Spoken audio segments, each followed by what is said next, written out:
El recurso llega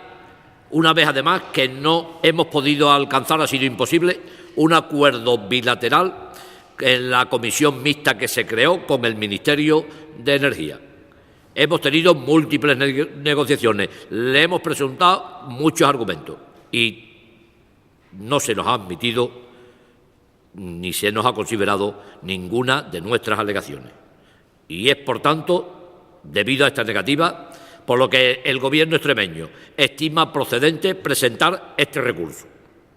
para salvaguardar las competencias asumidas en el Estatuto de Autonomía de Extremadura y, por supuesto, en defensa de los consumidores extremeños y de los intereses económicos, como no podía ser de otra forma, de nuestra región. Según nuestras noticias, adelantadas hace tan solo unos momentos, tras la consulta que hemos efectuado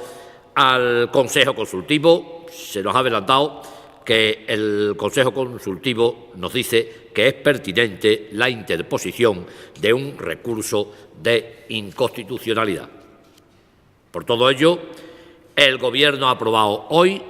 interponer ese recurso y ha ordenado a los servicios jurídicos el inicio de las actuaciones necesarias para todo ello.